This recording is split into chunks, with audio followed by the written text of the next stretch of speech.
Hello, everybody. It is time for the February edition of the Thoughtful Travellers Book Club Facebook Live. You may notice that it is actually March, but February is very sneaky being so short. So I'm sure you won't mind that I'm kind of a day late, but you know, that's okay. February's weird like that. So I'll just give everyone a second to get online. I'm really looking forward to talking about this here book, The Year of Living Danishly. It's one of my favourite travel books I've ever read, I have to admit. So I was rather thrilled when you guys picked it as being the book of February. So I can see some people already hopping on. Hello, Pam. Hello, Helen. Pam and I are catching up later. And aren't you glad, Pam, that I timed this perfectly so we could do both? Because I did exactly that. All right. So today we can start off by just some, as we did last time, just shout out where you are in the world and where you're listening from, watching from. Hi, Helen.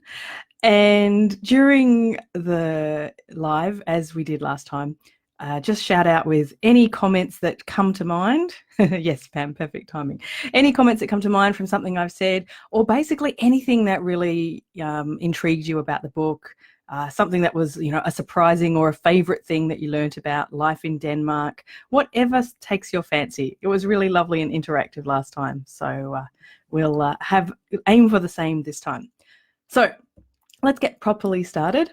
This is the February 2020 edition of the Thoughtful Travellers Book Club, and we have been reading this month The Year of Living Danishly, Uncovering the Secrets of the World's Happiest Country by Helen Russell. So, I think there's different scales of happiness. You'll find various different countries on top of that happiness list, but I'm fairly confident in saying that Denmark really deserves to be in there. And I'm constantly thinking of moving there. So one day I will. Now, I must point out for the West Aussies will understand this. When I was going to Denmark last year, I actually kept telling people, instead of saying I'm going to Denmark for a trip, I had to tell people I'm going to Copenhagen because for those of you outside of WA, we have a small town here in the southwest of Western Australia whose name is Denmark. And so in Perth, if most of the time if you say I'm going to Denmark, they'll think I'm going down there for a weekend. It's quite a different place to the country of Denmark. So that's a funny part of it. So, hi, Laura and Helen coming from Perth, so you'll understand it. Hello, Justin. Justin, I'm very pleased, gave up doing his ironing, or I guess postponed doing his ironing to join us today. I know, Justin, you're joining in from Canberra, so welcome. All right. Now, I love this book for lots and lots and lots of reasons. I read it before I went to Denmark, I probably read it about a bit more than 12 months ago. And that was a really great, yes, Justin points out he comes from the future. That's true. You do. It's 3 hours later over there. I hope the future is bright, Justin. So I read it ahead of my trip to Denmark. And then rereading it recently was fabulous. I'd always wanted to have another go at it after my trip, but, life gets busy. So having it as the book club book made me reread it. And it was equally fascinating, more fascinating even the second time, because I could kind of compare it to my experiences there. The interesting part, and I noticed it even more on the reread, was actually there are parts of the Danish way of life which are quite similar to Germany, which is not surprising, they're neighbours. And I lived in Germany for 3 years as an expat. And so I could relate to quite a few parts of it through that lens. Then there's other parts of it, kind of the, I don't know, the more fun and better parts, I dare to say, which were more typically Danish, perhaps a little bit broadly Scandinavian. Things like the concept of hygge are, said to be found in various forms in all of the Scandinavian countries. So, so it was interesting for me. Now, I could talk about this book, even without any interaction from you lot, for 5 or 6 hours. However, I have promised that these book club live events will be half an hour long. So I decided to kind of narrow down the scope of what we'll talk about. And because I could talk about the expat side, moving to another country, all kinds of things. But basically, I'm going to try and focus on the cultural differences. And certainly the cultural differences were some of the main things that came up in the discussions we've already had in the Facebook group about the Year of Living Danishly. So broadly speaking, I'm going to go through in the order that the topics are presented in the book. So there's 13 chapters, so it was kind of the year. So it was, a topic per month plus Christmas. And I won't go into all of them because we don't have time, because there's so much good stuff here. But I'll go into some of the main ones and talk about what you've already told me, and hop in any time with some of your own comments as well. I'd love to read them and share them with the group. So number one, and Justin rightly says here, yes, I thought hygge was only Icelandic. And it's funny, I know in Sweden they have a concept called, I'm going to butcher the pronunciation. It looks like lagom, Lagom, but I know it's pronounced some other way, but I can't remember. I just know it's different. Actually, my friend Lola Ackenmaid Eckerstrom, who has been on the podcast a couple of years back, she wrote a whole book about lagom from an expat perspective, I suppose, and discovering kind of the Swedish way of life. So that was interesting too. So hygge. I'd love to hear what you guys think is hygge. It's one of those indefinable things. But I loved it. The other day we had a power outage here. We've had lots of storms in Perth. And it was Celeste, I think, who posted, when I posted a picture of me with candles, editing the podcast by candlelight because I had no power. And she said, hygge. And at the time, I'd mostly been annoyed, I have to admit, because I'd had lots of plans for that evening. The storm was really loud and annoying, and we'd had like a week of storms and humidity and the weather. But on reflection, I realized that by the end of that evening, I had kind of reached a feeling of hygge. It was cozy. I had my cats around my feet. I had the flickering candlelight. My computer had enough charge left so I could do some work. It was cozy. So I love that. Now, when we, at some stage in the discussion this month, Renee said about the kind of the hygge and the home, how Danes also like to make their homes, lovely. I don't know a better word for it, hygge. And she said, I'm already cringing at my cluttered, mismatched interiors. And it's funny because certainly reading this again, plus my trip to Denmark, made me reconsider my poor attempts at interior design in the past, because it really is nice to have really pleasant surroundings. And I kind of used to think, that's not important. But maybe the Danes are right, I think. Certainly I stayed in 3 different Airbnbs in Denmark, and they were, one was one where the owner lived half the time. So it was very much, this is exactly what her place looks like all the time. It was lots of little different things. I took lots of pictures actually because it was so beautiful. And the other 2 were kind of, it was a converted basement and an extra room kind of thing. So they were only Airbnb, but even the only Airbnb places had all these little extra touches just to give it that, that nice feel. And I think that's something that lots of places don't do. So that's that. So tell me if you have any ideas about hygge, or how we can create some kind of hygge in our own settings outside of Denmark. Now, the next topic I wanted to mention was work, because it sounds to me like the Danish have really figured out how to work in a more effective way. There's a couple of things I wrote down. For a start, I really love the fact that, of course, that Mr. Helen Russell works at Lego, because in our family we have quite an obsession with Lego. So it was interesting to see Lego Man and to hear, the insider story of working at Lego. And it does sound like it is really as good as we imagine. And I love their phrase, Lego over ego. That was nice. But things like the shorter working hours and, long holiday allowances that people actually take, and all of this stuff, I think a lot of us could learn a lot from it. So I know Justin wrote the phrase that he found and liked is, I'm not important. If I take a break, no one dies. This is a good thing.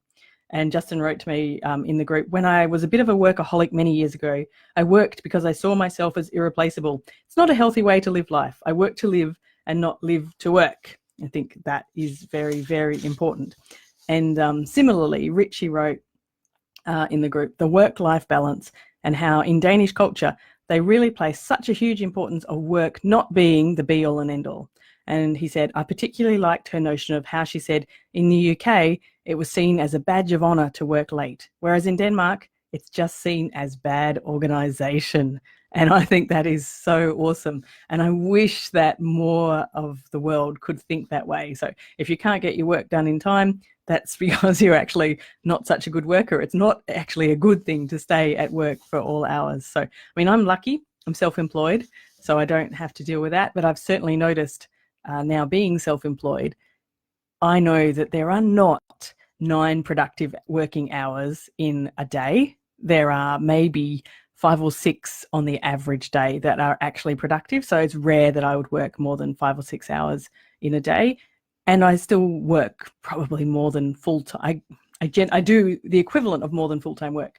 I think in lots of places, there's a lot of standing around not getting much done, or you're just waiting at your desk kind of looking busy because the boss is still there and you can't leave until the boss goes and that kind of thing. So it seems to me like Denmark and probably much of Scandinavia have got that bit sorted out. Right. Tell me if you'd like to work in Denmark. I certainly, if I had to work for an employer again, I think Denmark would be one of the places I would be happy to do it. Now, the next part was there was quite a discussion about animals, which is kind of a weird thing, but it's it cropped up even in my visit there. So Helen Russell wrote about how when it comes to kind of animals and food, there's nothing hidden. People who eat meat, they know exactly where their food comes from. I think that that's something in lots of cultures we kind of try and hide it or try and ignore it or don't think about it too much, and then we don't have to have any kind of moral conundrums or anything. And so that was a good thing. But then there's this whole issue of learning even more about it, and the issue of dissections. Now, I've mentioned this a couple of times just because I remember reading it in the book, and then it happened when I was there, and it just kind of astounded me. So Helen Russell writes about how it's really common at zoos and places like that for there to be dissections. Kids love to see them. There was this case that she talked about, and I don't want to reiterate it because it's kind of horrible. You can read it in the book in the 4th chapter, about a giraffe. That's all I'll say. But Erin, who is in the group and has been living in Copenhagen for, I don't know how long now, Erin, maybe 4 years, 5 years. She said that certainly she has had discussions about this giraffe issue, and the Danes that she's chatted to see no issue at all with these public zoo dissections. It's not just they're dissecting a frog like we may have done in science class. They're dissecting maybe a giraffe, and it's really interesting. So I don't know. I still don't know what I think about it. I kind of see their thinking, but I'm not sure I like it. I must say, though, my own experience was I landed in Copenhagen. It was about 9 a.m. on a Sunday morning. And what was the reason? Oh, yeah, we couldn't get into our Airbnb until mid-afternoon. And so we walked from the airport to the aquarium. It's called the Blue Planet. It's a beautiful aquarium, walking distance from the airport, handily. And so I think within the hour of having arrived in Denmark, we were in the aquarium and we saw a dissection. So they announced it, at 10:30 or whatever time it was. There will be a dissection in front of the large tank. And they got this squid and dissected it and had, the microscope there and big screens, and a lovely scientist, young scientist, who was telling us all about it, and she could speak English as well. So there was a handful of us there who weren't locals, and she would explain it all in Danish and then explain it all in English. I learnt way more about squid than I ever needed to know. And I have to say, the kids there all found it fascinating. So there's something to be said for that. So interesting. Let me just interrupt with a couple of the comments here. Justin says, yes, I want to work at Lego. I think you're not the only one. Certainly Mr. Nine here in this house would love to work at Lego. And Richie said, about the dissections, I thought that was very strange, and I still don't know what my stance is on the dissections. Definitely an alternative style of learning, that's for sure. Yep, that's, Richie, you've basically summed up exactly how I feel about that. So, yeah, I kind of see the point, but I'm not sure how I feel. So, yeah, I don't love everything wholeheartedly about Denmark.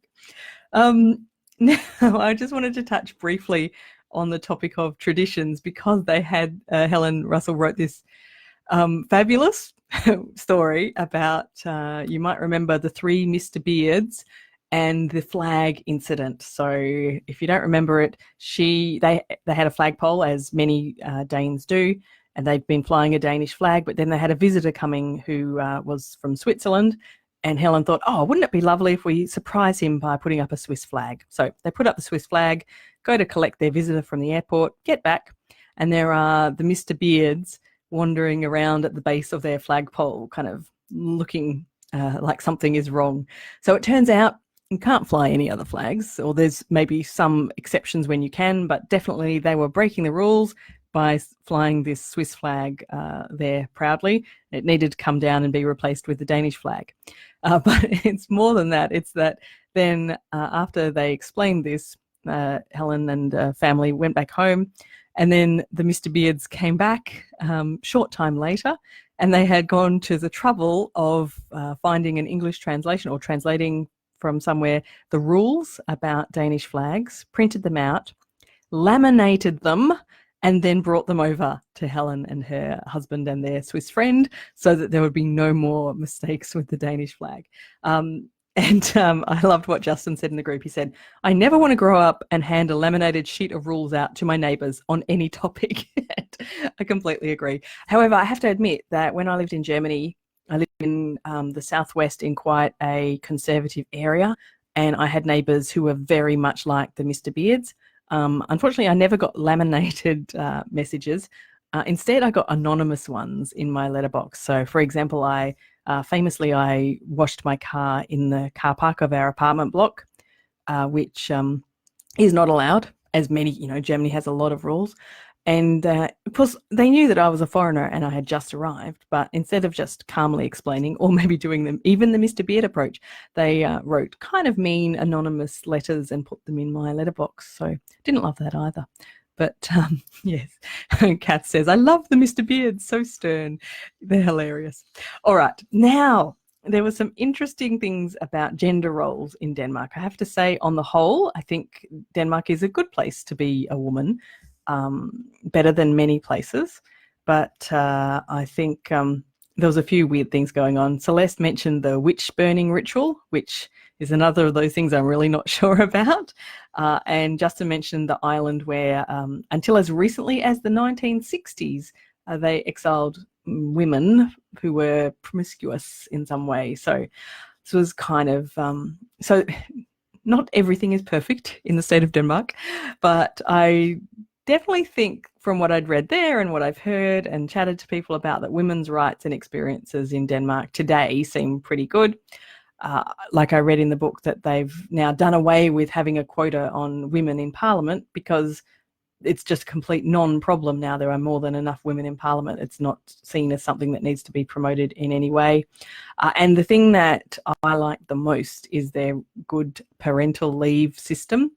So here in Australia, it's possible to have paternity leave. I think, I don't even know the rules exactly anymore, but there's some provision for it, certainly not paid in the way that it is in Denmark.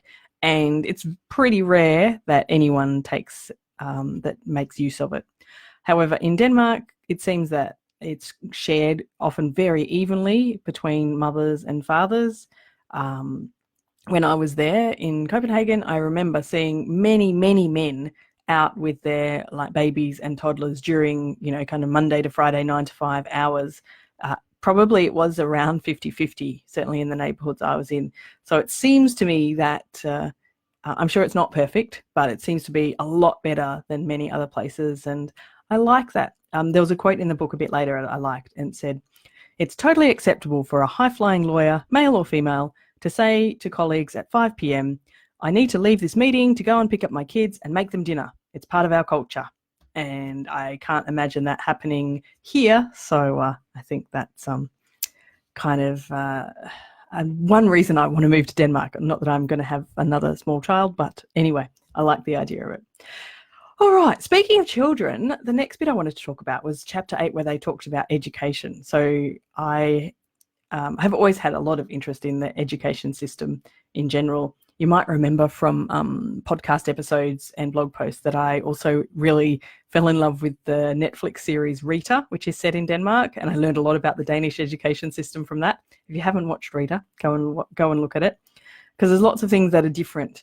For example, the fact that they have the same teacher for some years. Now, in the book it said 10 years at once. When I asked around in Denmark, it seemed that that was more unusual than common, and there tended to be, you might have them for 4 years at a time. Anyway, whatever the case, it's more than 1 year. And I always, without exception, through my son's primary school journeys here, have got to the end of a school year and thought, oh, I wish we could have that teacher again next year, because they've worked him out, he's worked them out, he's more confident with them. Wouldn't it be amazing to have them for another year or two?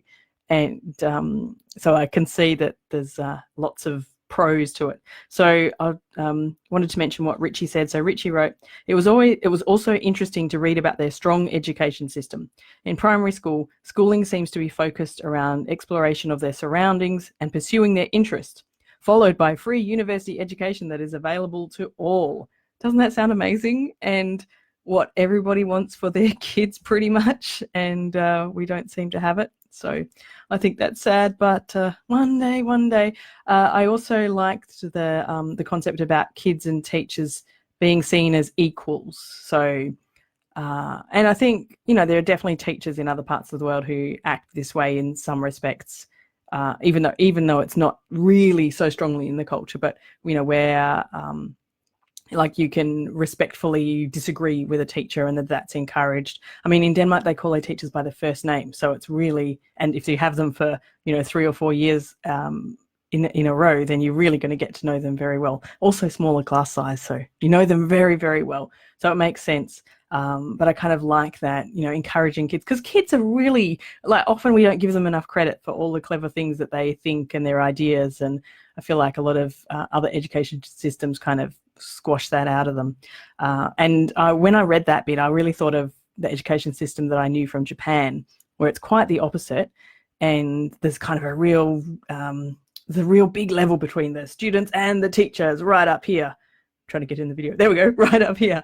There's such high authority, and the kids have to be ultra respectful. And, I guess that kind of engenders, teachers are always right and you wouldn't question them. And then you don't kind of develop this, more inquisitive nature or more critical thinking and those kind of things. So I guess that concerns me. Now, Justin, what have you got to say here? The school system in Canberra had some similarities. He had the same teachers for high school, years 7 to 10, and then separate colleges for years 11 and 12. And you're allowed to use the teacher's first name and have no uniform. Wow, that's awesome. Is that common across much of Canberra? I'm curious to know. And I'm guessing you would say that it worked well, because surely it did. That's really cool. Canberra does a few things differently. I really like Canberra for this reason. Right, now, supposed to be finishing in 6 minutes. I'm going to get there, nearly anyway. And Richie, I saw, yes, you need to look up Rita. Great show. Now, there was, the 9th chapter was kind of about culture and rules and racism and stuff like this. Mary wrote that one of the things that she noted was that Denmark is fairly homogenous in terms of race and ethnicity, which she said is, kind of interesting for this happiness level. Maybe concerning, but also interesting. And I agree. And I know that there have been more kind of racial tensions in Denmark in recent years, and they've had more immigrants from other cultures come in, and it hasn't necessarily been smooth sailing. I know I was chatting to Erin, who lives in Denmark, recently about this, or, asked her what it was like at the moment, because when we were there was an election about to happen. And she did say that now after that election, it seemed to settle down a lot, and it seems to be better again, but maybe not perfect. And I guess that, that is a problem. I feel like a lot of the things that are good about Denmark have come about exactly because of that, really kind of small, tight-knit, homogenous society. So, how does that develop over time when more people from other cultures come in? So, it's a tricky one. I agree. What was so also about the rules, you might remember when Helen was trying to buy some cold and flu tablets, and there's a rule that you can't have very many at once. But Justin wrote, I like the bit about saying it's an emergency to get some extra cold tablets. So in a country of rules, there is even a way to get around the rule. although it is kind of a rule in itself. So kind of there's rules to avoid the rules if you need to. Kind of a common sense approach in a way, despite the rules. So I thought that was interesting. Yes, the final topic I really wanted to address was the health system, because I think for many of us, the Danish health system is better than ours. Maybe all of us, I'm guessing. The Australian health system is not terrible. We have a pretty good public health system. It's certainly, compared to what I hear about the American system, we seem to be ahead of that, but it's far from perfect. Certainly the Danish healthcare system does seem to have a lot going for it, and that's quite encouraging, I think. Celeste wrote, a friend just told me her co-worker this is in the United States, her co-worker with whom she shares a tiny office is out sick with a fever. They only get 1 day of paid sick leave a year. So of course they're all going to get sick because people can't afford to stay home. And she said, what a contrast to Denmark. And it certainly is a big contrast to Denmark. So yeah, there's lots of good things about Denmark, isn't there? Now, I guess I want to sum up with things that two of you have written. Now, the first one was Justin, who said, as much as I'd like to live in Denmark, they are still dealing with a lot of the issues that societies around the world are struggling with too. So I think that's important to remember, that it's still not perfect. It's I feel like they've progressed further with lots of things than most of us have, certainly the things that are kind of important to me. What I haven't mentioned but I love is when she talks about the trust, that everyone just trusts. It's right from the thing that we've always all heard about leaving your baby in a pram outside a shop, and that's fine. I still wouldn't do that here in Australia. I don't think anything would happen. Well, probably what would happen is someone would come and say, hey, who left that baby out there? But I don't think anything would happen to the baby, but still it's just not a thing that's done. But that trust that is inherent, like even in, I'm paying taxes and I absolutely trust the government will do the right thing with them. Whereas certainly I feel here, I'm paying taxes and I definitely do not trust that the government does what I think is the right thing with them. So that's interesting. But yes, so Justin's point was it's not perfect. It's very true. And Richie made a different point, which I would like to share because I think it was really an important one. And so ultimately, though, what I think the book shows is that sometimes taking a huge step into the unknown can make the most positive difference on your life. And that is really true, because if you look at the beginning of the book, when Helen first moves to Denmark, and she's pretty reluctant to do it in the first place, and there's a lot of changes, there's a lot of things that are different, and then by the end of the book she's saying, yes, I'll stay for a second year. And spoiler, it's some years on now, they still live there. They basically, I can't remember, I think they've had 2 or 3 kids now. Lego Man still works at Lego. They still live in Sticksville, and they still love it. So I think that says a lot about how valuable it can be to take a huge step into the unknown. I certainly know that in my life, when I've taken those huge steps, they have always paid off and always been very well worth doing. And to be honest, I would move to Denmark in a heartbeat and take that. I don't know if it would be a huge step into the unknown. I think I would just love to do it. So I have to say, Mr. Nine has a European passport, and that means he's entitled to their free Danish education and to be paid to do it. So for university. So I told him quite a few times that maybe he should consider going to university in Denmark, and then I could come and visit regularly. So who knows? It's like 10 years down the track. Well, 9, maybe 8 now. I don't know. He keeps getting older.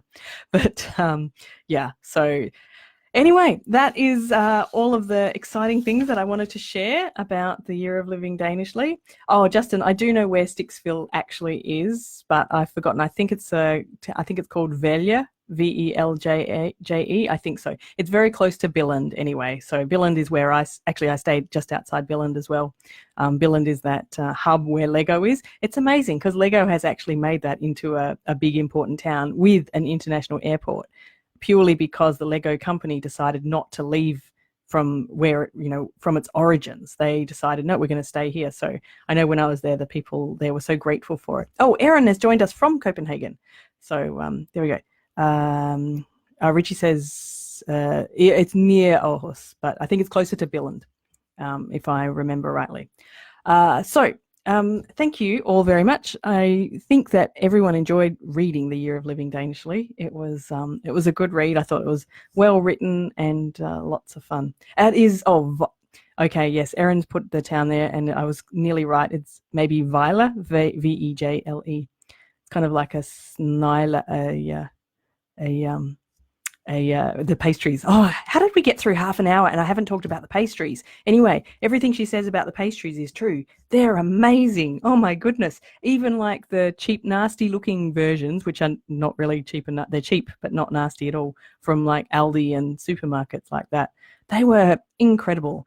I was really sad when I read in the book, as was Helen Russell, that she should only have 1 or 2 a week. But when I was in Denmark, I had 1 or 2 a day because, I only had a few weeks there. I had to make the most of that. So, So pastries, really good, really good. All right. So, thinking forward to the March book, let me just pop it up here. We are talking about Paul Theroux's On the Plain of Snakes, a Mexican journey. So I have never been to Mexico. I nearly went. I was visiting my mother and my stepfather in Southern California. 20 years ago, actually. 20 years ago. And my boyfriend and I really wanted to go down to Mexico for a couple of days. And my stepfather said, it's too dangerous. You're not allowed to go. And I was too young and, I don't know, too young to say no, or I didn't want to create a big drama. I'm not sure which. But anyway, I've always regretted not going. So I've still never been to Mexico. So I'm really looking forward. As you can see, I've just started this. So I'm a few chapters in and I'm really enjoying it. So I look forward to talking about that next month. And I'm hoping to get lots of useful input from group members who know more about Mexico than I do. So thank you very, very much for joining me for our Year of Living Danishly book club. As we did last time, I'll stay on for to keep chatting and answer some of your questions and stuff that I didn't get to. So feel free to come back and leave questions, or if you're watching afterwards, absolutely add some comments and we can keep the discussion going. So thank you very much, and I will see you next month. Happy reading. Bye.